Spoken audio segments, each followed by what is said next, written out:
Y vamos a estar empezando con la enseñanza del día de hoy. Hoy traigo preparado algo que me gusta mucho. A mí y a mi esposa nos gusta mucho hablar acerca de eso. Nos gusta mucho predicar acerca de eso. De hecho, en la temporada que viene En Jesús Podcast, para los que no saben, tenemos un podcast yo y mi esposa. Se llama En Jesús Podcast. Leemos la Biblia, nada más. Y opinamos acerca de la Biblia. Y en la siguiente temporada que va a empezar el año que viene, en enero 1, en enero, el primer jueves de enero, más bien dicho, hablamos este tema y es acerca de la genealogía de Mateo. Y tal vez dije genealogía y ya perdí a muchos ahí, ¿no? Se salieron un montón. Los que están en el video y los que están aquí, ¿no? Ya se fueron. Mejor me pongo a pensar acerca de los frijoles que dejé en la casa, ¿no? La típica que nos sucede, ¿no? Pero quédense conmigo, les prometo que hasta una genealogía en la palabra de Dios habla mucho. Yo cuando primero escuché este tema dije, pues, ¿qué nos puede hablar una genealogía? Eh, Son nombres nada más. Dices, ¿qué nos puede, qué puede salir bueno de esto? Y lo curada que Mateo, el autor de Mateo, se mira que su contexto es judío y Mateo lo escribe desde un punto de vista para convencer a judíos que saben las escrituras, que Jesús es el Mesías. Y sí, está tratando de convencer porque miras alrededor de todo Mateo, perdón, miras alrededor de todo Mateo como una y otra vez está diciendo, y aquí se cumplió esa profecía que decían Jeremías o que decían Isaías o como dijo el salmista, y así está constantemente recordando. Y Mateo, el principio de Mateo no es la excepción. Eh, Muchas veces cuando un autor hace un libro, lo primero que quiere hacer, en inglés se le llama el hook. Quiere escribir algo súper interesante para que tú termines leyendo todo el libro, que te atrae. Este primer párrafo estaba increíble. Quiero leer más y quiero leer más. Es el gancho, le llaman en inglés, el hook. Pero Mateo no hizo eso. Mateo simplemente hizo una genealogía, empezó a nombrar personas. La genealogía de Jesús, de dónde viene Jesús. Y te quedas como ¿por qué hizo esto? Uh, pero ahorita cuando te pones a estudiar la genealogía de Jesús, te empiezas a dar cuenta de lo que aparece en la genealogía de Jesús. La genealogía de Jesús está en Mateo 1:1. La genealogía en la cultura hebrea era como tu carta de presentación. Tú decías, mi papá fue este, mi abuelo fue este y el papá de mi abuelo fue este. Y así presentabas quién eras y qué tan importante eras. Y una práctica judía era, para empezar, una práctica judía no ponían a mujeres. Porque en ese tiempo, pues desgraciadamente miraban a las mujeres, pues como históricamente como menos. Y eso está horrible, ¿no? Entonces la práctica era no poner a mujeres en la genealogía, era puros hombres. La otra práctica era que quitaban de vez en cuando a alguien de la genealogía. Hacían esto porque a lo mejor era un hombre muy malo y lo quitaban de su genealogía, porque ese hombre o esa persona hacía ver mal al que estaba haciendo su carta de presentación. Como cuando vas a un trabajo, quieres tu carta de presentación perfecta, que hable cosas buenas de ti. Pero la genealogía de Jesús no es así. Y hoy les quiero hablar de cuatro mujeres que habla la genealogía de Jesús, que nombra la genealogía de Jesús. Y cuando te topas con estos nombres dices, wow, ¿cómo por qué incluyó estas mujeres Mateo en la genealogía de Jesús. ¿Por qué hizo eso? Y dirás, a lo mejor fueron excelentes mujeres, fueron excelentes personas. Pero no fueron excelentes personas. Y la genealogía de Jesús, una de las cosas que nos habla, que nos muestra acerca del Evangelio, es que el Evangelio se recibe como un regalo. Vamos a ver que estas personas, a pesar de lo que fueron, o de lo que hicieron, o de lo que les sucedió, ellos están en la genealogía de Jesús. Son parte de la familia de Jesús a pesar de lo que hicieron. Entonces eso me enseña, el Evangelio se acepta como un regalo. Otra cosa que me habla el Evangelio y está dentro de esto, es que el Evangelio, antes de ser buenos consejos, son buenas noticias. ¿Por qué vino Jesús a la tierra? A dar buenos consejos, buenos mandamientos. Déjame decirte que primeramente, sí, claro, eso vino, pero eso fue después, eso es después. Pero el Evangelio, la palabra en el griego es buenas noticias, la misma palabra lo dice. No necesitábamos un maestro más que nos diera buenos consejos, porque a lo largo de toda la historia antes de Jesús ya ha habido muchos maestros dándonos buenos consejos y los ignoramos todos. A todos los maestros. Jesús en una ocasión dio una parábola donde decía que eran enviados los profetas con buenos consejos a la nación de Israel, pero los asesinaban. Entonces, ¿por qué necesitaríamos otro gran maestro, el maestro más grande de todos, a darnos más buenos consejos? Eso no nos iba a salvar. Porque a lo largo de la historia estuvimos ignorando sus buenos consejos, o esas buenas enseñanzas, o esa sabiduría, o esas leyes. Por eso digo esto, antes que buenos consejos, buenas noticias. ¿Cuáles son esas buenas noticias? Que ahora por la fe somos salvos a través de Cristo Jesús. Ahora Dios nos mira santos y perfectos por creer en Jesús. Nada más. Somos vistos santos y perfectos por creer en Jesús. Y después viene todo el que ahora queremos ser como Jesús. Y vamos a hablar un poco de eso más. La primera mujer que en la genealogía nos topamos está en el verso 3. Dice, Judá engendró de Tamar a Farés y a Sara. Ahora, uno pensaría que Judá y Tamar eran esposos, pero no. Les voy a contar rápidamente quién fue Tamar, qué sucedió. Para empezar, ¿por qué es importante que de Judá tenga descendencia? Porque a Judá le fue prometido que de su linaje iba a venir el Mesías, o sea, Jesús. Ahora, Judá tuvo 3 hijos. Uno de ellos se casó con Tamar, pero este hijo se murió. Y en la cultura judía o en la ley judía, cuando tu hermano se moría, pero no había tenido hijos con su esposa, esa mujer te era pasado a ti para que tú le dieras hijos a tu hermano, por así decirlo. Y esto sucedió. Se murió el tercer hijo de uno de los 3 hijos de Judá.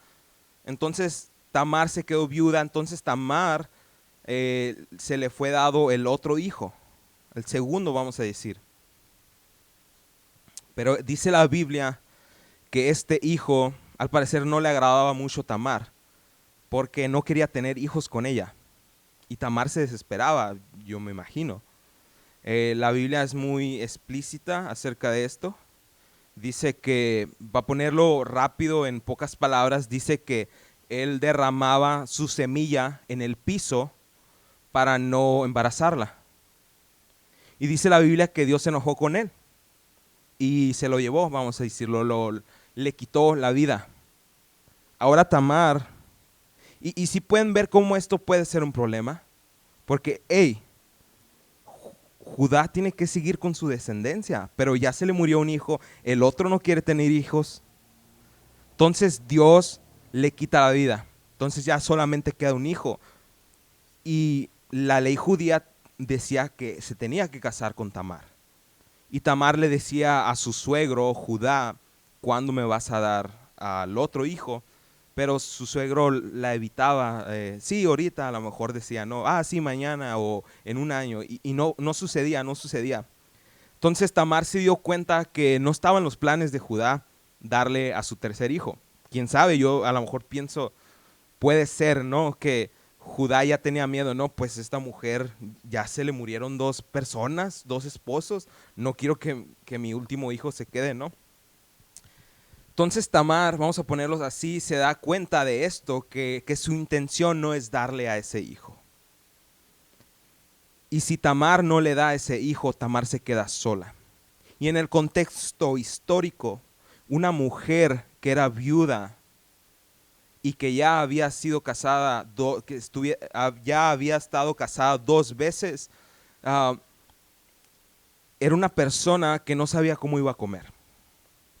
En el contexto histórico, muchas de las veces estas mujeres no tenían de otra más que hacerse prostitutas para comer, por la necesidad. Entonces, yo me imagino cómo Tamar a lo mejor estaba como que, ¿qué voy a hacer? Se me murieron 2 esposos. Imagínense, pónganse en su lugar. Entonces Tamar se da cuenta, vamos a ponerlo así, que Judá, su suegro, tiene, no sé, una debilidad por prostitutas. ¿Por qué digo esto? Porque en una noche Tamar se viste de prostituta, actúa como una prostituta. Su suegro Judá y unos amigos están borrachos y se acuesta con su suegro. A lo mejor a este punto de la historia estás viendo este video, estás aquí y dices, a ver, espérate, ¿estás seguro que estás hablando de la Biblia? ¿Estás seguro que estás hablando de esto? Está en Génesis capítulo 38, por si quieren en su casa leerlo y estudiarlo, para que miren que todo esto es verdad.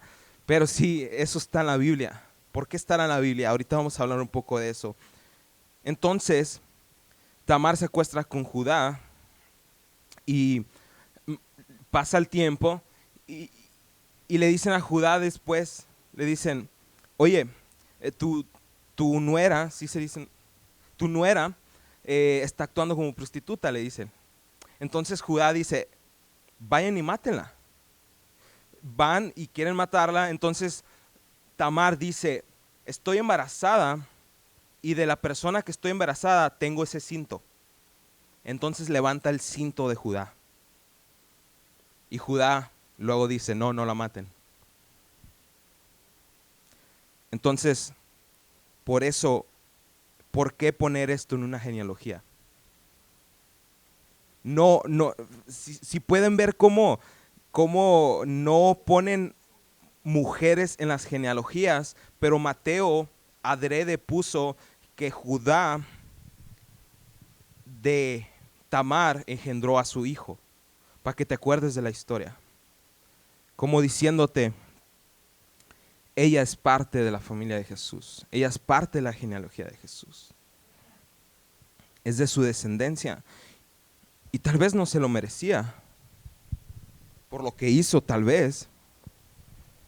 Pero eso me lleva a mi punto número 1, el evangelio se recibe como un regalo. Vamos a seguir leyendo a la siguiente mujer. Dice en el 5, dice, Salmón engendró de Rahab a Boz, y Boz engendró a Ruth. Rahab, nos vamos a enfocar en Rahab ahorita. Rahab, la historia de Rahab la puedes encontrar en Josué capítulos 2. Rahab, para dar un contexto rápido, también era, ella sí era una prostituta y ella no era del pueblo de Israel. Fíjense, aquí hay un patrón, ni siquiera era del pueblo de Israel. pero Dios tuvo misericordia de ella. Dios la recompensó con que de ella iba a venir el Mesías. Para resumirles rápido, lo que pasaba es que querían entrar a Jericó, enviaron espías y se dieron cuenta que había espías en ese lugar, pero Rahab, la prostituta, los escondió en su casa, ayudó al pueblo de Israel y ella fue perdonada, ella no la asesinaron. Entonces Dios tuvo misericordia de ella. Pero también la menciona Mateo en la genealogía de Jesús. O sea, uno pensaría, no, pues pones a las personas más grandes, más chilas, por así decir, más, sí, o sea, buenas en tu genealogía para hacerte ver bien. Pero Jesús está mostrando su gracia a través de su genealogía. Él te dice, no importa quién eres, tú puedes ser de la familia de Jesús. Eso me lleva a mi segundo punto. Tú no eres tu error. Tú no eres tu situación y tú no eres lo que te sucedió. A Tamar sí hizo algo malo, pero también fue víctima de que se le murieron 2 esposos. Y tal vez ella dice, mi identidad está en eso. Yo soy una mujer que se le murieron 2 personas, 2 esposos. Yo soy una mujer que está en esta situación. Yo soy una persona que me está sucediendo esto. Yo soy mi error, yo hice eso y eso soy yo. Pero Jesús te viene y te dice, no, tú no eres tu error. ¿Quién eres tú? Tú eres hijo de Dios. No importa qué es tu situación, qué es lo que pasaste, qué fue tu error. Tú no eres tu error. Tú eres hijo de Dios, hijo de Jesús, porque nosotros somos descendientes de Jesús. Ellos son del linaje de Jesús hacia atrás, pero nosotros somos descendientes de Jesús. Tanto como ellos no eligieron en el sentido de que no hicieron nada, Jesús todo lo hace, también nosotros es así. Jesús hizo todo para que nosotros fuéramos sus hijos. Ahora quiero hablar de Ruth. Ruth lo puedes encontrar pues, en el libro de Ruth, en la Biblia, es todo un libro acerca de su historia. Y dirás, ¿qué tiene Ruth de malo? Ruth, su historia, fue una buena mujer, fue fiel a Dios, fue fiel a su suegra. Pero lo que sucede, el detalle que a mí me llama la atención es que Ruth era moabita. Y la historia de cómo empezó la raza moabita la pueden encontrar en Génesis 19. Para hacerlo rápido, los moabitas vienen de Moab. Pero ¿cómo sucedió esto? Un padre y sus hijas se movieron hacia una parte y sus hijas pensaron que ya no había hombres en el área. Entonces lo que hicieron sus hijas, emborracharon a su papá, se acostaron con él. Entonces los moabitas vienen de un linaje de incesto y Ruth era moabita. Entonces uno podría decir, como los humanos somos muy juzgones, por así decirlo, uno podría decir, Ruth es moabita, ¿cómo me puedes decir que de ahí viene Jesús? Pero la gracia y la misericordia se puede ver también en Ruth. Ruth no era su error, o más bien lo que le sucedió, porque ella no tiene la culpa de eso. Pero aún así, ella está en el linaje de Jesús. Ella es parte de la familia de Jesús. La última mujer que menciona, o más bien la siguiente mujer que menciona el linaje de Jesús es Betsabé. Y lo pueden encontrar su historia en 2 de Samuel 11 al 12. Y aquí dice, Isaías engendró al rey David, y el rey David engendró a Salomón. de la que fue mujer de Urías. Eso dice la genealogía de Jesús. ¿Por qué no menciona su nombre? Y luego, eso lo leí en la Reina Valera, pero y luego, ¿por qué tiene que especificar de la que fue mujer de Urías? Porque el autor, Mateo, te está diciendo, hey, acuérdate lo que sucedió con Betsabé y el rey David. Y no se quedó ahí. Les voy a contar rápidamente. El rey David fue uno de los reyes más grandes que ha habido en Israel. Era tiempo de guerra. David por alguna razón no quería, el rey tenía que estar enfrente con sus soldados, pero él se quedó y se subió a la azotea, estaba ahí descansando, yo creo, o estaba de ocioso. Entonces miró a una mujer desnuda bañándose. Pues sí, desnuda, ¿no? Ni modo que estuviera bañándose con ropa o no sé, ¿no? El contexto histórico a lo mejor en ese tiempo. Pero el caso es que miró a Betsabé bañándose y la deseó en su corazón y le dijo, tráiganmela, mándanla a traer. Entonces la trajo, se acostó con ella y vio que hizo un gran error. Entonces trató de hacer que Urías y su esposa se acostaran, pero Urías se negó, dijo, no, yo tengo que estar con los soldados en la guerra, yo no puedo estar aquí descansando mientras mis hermanos están luchando en la guerra. Entonces no funcionó su plan. Entonces el plan B de David fue decirle, manden a Urías a que esté enfrente de los soldados. Entonces asesinaron a Urías. Entonces el rey David tomó a su mujer como esposa.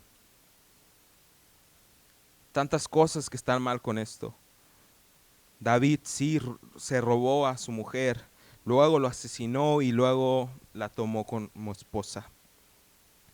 A lo mejor Betsabé fue víctima porque si te manda a llamar el rey, pues ¿qué le vas a decir? ¿Que no?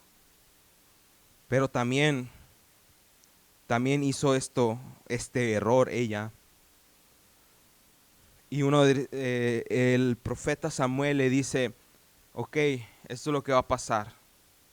Primero, se va a morir el primer hijo que tengan.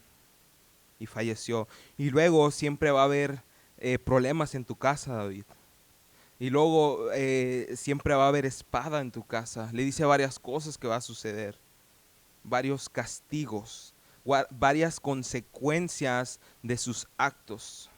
Lo que podemos ver en la Biblia una y otra vez es que Dios tomó la consecuencia mayor, que es el castigo eterno o la muerte eterna, pero las consecuencias menores todavía están muchas de las veces. Si yo me aviento del techo, me voy a quebrar un pie, pero a lo mejor no hay esa consecuencia mayor que es la muerte eterna, porque Dios pagó el precio. Jesús pagó el precio. Pero todavía hay consecuencias. Entonces, tal vez el rey David y Betsabé tenían culpa y decían, a lo mejor nuestra vida se va a quedar en error. Nuestra vida se va a quedar en tragedia por lo que hicimos. Pero no. David y Betsabé tuvieron a Salomón y de Salomón viene el Mesías. Son linaje de Jesús. Tal vez nos quebramos por nuestras acciones, otras veces viene Dios a quebrarnos y decimos, ya no vamos a valer tanto. Pero lo que hace Dios por su gracia y misericordia es que Él nos reconstruye y ahora valemos más. Hay una práctica japonesa, no me acuerdo su nombre, siempre se me olvida. Consiste en que cuando se les quebra un plato o una escultura, o ya sea una vasija o algo, la vuelven a reconstruir. Pero lo que sucede es que hay grietas, muchas grietas, y esa pieza ya no vale tanto. Ya no vale tanto para nada como en el principio, que no tenía grietas. Pero lo que ellos hacen es que rellenan esas grietas con oro. Y se termina viendo una pieza hermosa. Una pieza, la miras y está hermosa la pieza. Así es como Dios hace con nosotros. A lo mejor vienen situaciones como Tamar o Ruth o Betsabé, Rahab, y a nuestra vida y decimos, hice esto o me está sucediendo esto, mi vida ya no va a seguir igual. Pero déjame decirte que la gracia de Dios hace que te reconstruye después de que fuiste destruido y ahora vales más por la gracia de Dios. Ahora eres más valioso por la gracia de Dios. Tú no eres tu error. Y el evangelio se recibe como un regalo. Ese es el regalo porque no hicimos nada para valer más. Pero Cristo nos ha hecho valer cada vez más y más. Lo que me lleva al tercer punto. El propósito de Dios en tu vida. ¿Cuál es el propósito de Dios en tu vida? El propósito de Dios en tu vida es el que nos parezcamos cada vez más a Cristo. Lo podemos ver en Romanos 8. Romanos 8, 28 al 29, y dice, y sabemos que a los que aman a Dios todas las cosas le ayudan a bien. Esto es a los que conforme a su propósito son llamados, porque a los que antes conoció también predestinó para que fuesen hechos conforme a la imagen de su Hijo, para que Él sea el primogénito entre muchos, para que fuesen hechos conforme a la imagen de su Hijo. Tal vez vienen cosas a tu vida y tal vez dices, ¿por qué me está sucediendo eso? Tal vez te la crees y dices, yo soy mi error. Esa etiqueta que el mundo me pone por el error que hice. Yo soy alcohólico. Ese soy el que ese soy. Yo soy a lo mejor drogadicto. Ese soy yo. Yo soy una prostituta.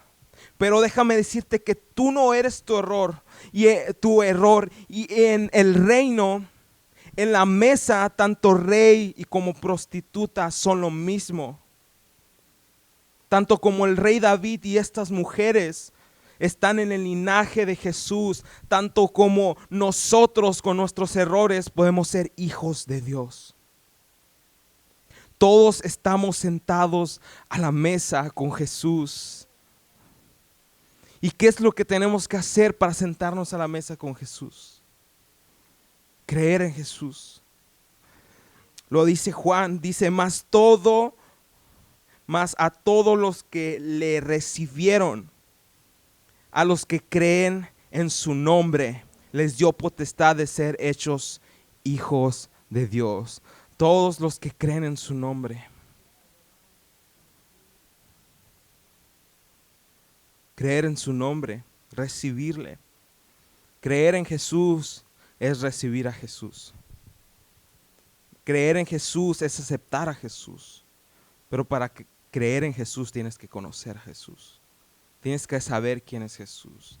Y creemos que Jesús es Dios mismo, hecho carne, y que vivió una vida perfecta, murió por nuestros pecados y resucitó al tercer día. ¿Crees eso? Y eres hecho hijo de Dios. Y después quieres ser como Jesús. Después entra el propósito de Dios en tu vida. El ser como Jesús. Entonces todas las cosas que nos suceden, ya sea que fueron nuestras culpas, nosotros nos metimos ahí y decimos, ya soy esto. Déjame decirte que no, que eres hijo de Dios. Al momento de aceptar a Jesús, creer en Jesús, tú no eres tu error. Tú no eres tu error. Tú no eres tu situación. Tú no eres lo que te sucedió. A lo mejor hemos sido víctimas de cosas, pero tú no eres eso que te sucedió. Tú eres hijo de Dios. como estas mujeres. Tal vez Tamar se sentía desesperada y por eso hizo esto. Y no la estoy culpando, no la estoy quitándole la culpa como que tiene lo que hizo, no. Pero estuvo en esta situación. Pero a pesar de eso es de la familia de Jesús. A pesar de eso es del linaje escogido de Jesús.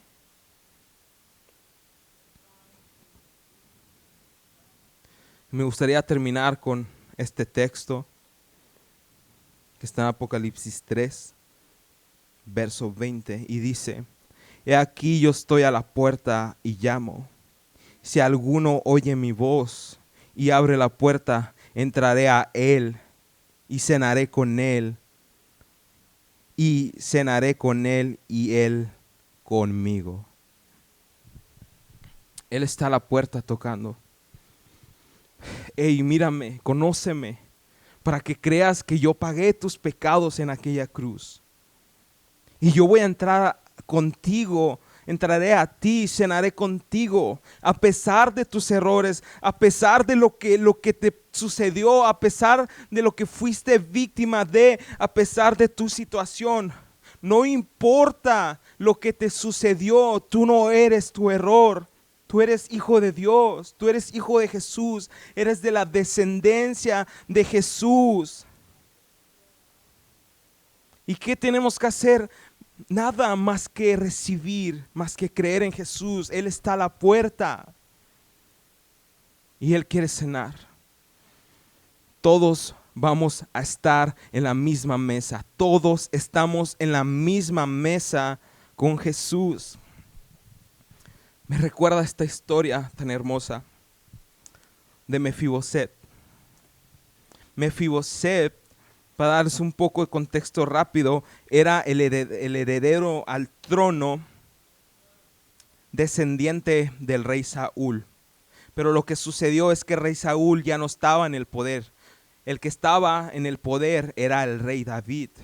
Ahora la descendencia, que fue Jonathan y después Mefiboset, no estaba en el reino porque ya no estaban en el poder. Ahora, antes la práctica era asesinar a todos los que servían al rey pasado, porque no podías darte el lujo que el cocinero del rey pasado te cocinara a ti, porque a lo mejor él dice: yo le soy fiel al rey pasado y ahora te quiero asesinar, ahora quiero poner veneno en tu comida. Ellos no se podían dar el lujo de esto. Pero el rey David era amigo de Jonathan, lo amaba. Y dice la historia, dice la Biblia, que el rey David se dio cuenta que Mefiboset estaba por ahí y lo mandó a llamar. Mefiboset, cuando era niño, se les cayó de brazos al que la cuidaba, y se quedó inválido. Y cuando lo mandó a llamar, yo me imagino que Mefiboset, como que ya me llegó la hora. Yo, siendo enemigo del rey, ya voy a morir porque me merezco la muerte. Y así estábamos nosotros en esa condición. Dice Mefiboset: ¿quién soy yo más que un perro muerto?, le dice al rey David. Pero el rey David le dice: ven, siéntate a la mesa. Nosotros estábamos en esa situación como humanos. Nos levantamos en contra de Dios, pero estábamos inválidos. No podríamos hacer nada en contra de Dios. Pero Él nos dice: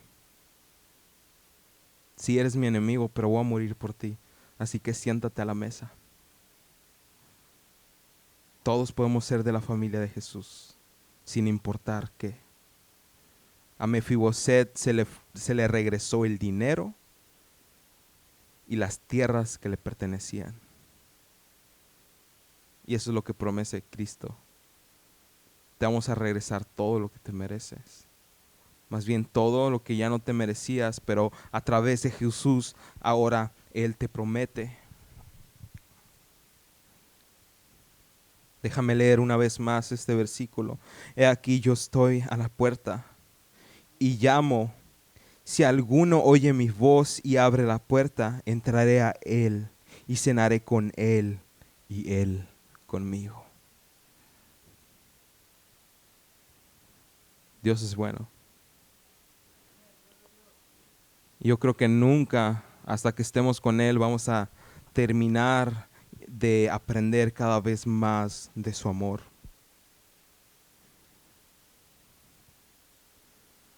Dios es sabio, por eso puso a estas 4 mujeres ahí. Para darnos a entender que tú no eres tu error, tú no eres tu situación, tú no eres lo que te sucedió. Tú eres hijo de Jesús. Tú eres descendencia de Jesús, sin importar lo que sea.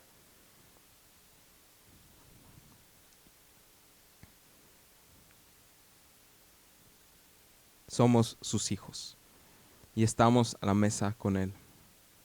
Todos, no importa el trasfondo, no importa tu genealogía, no importa lo que hiciste.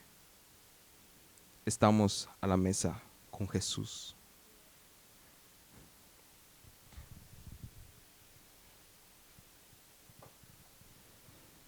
¿Por qué no nos ponemos de pie?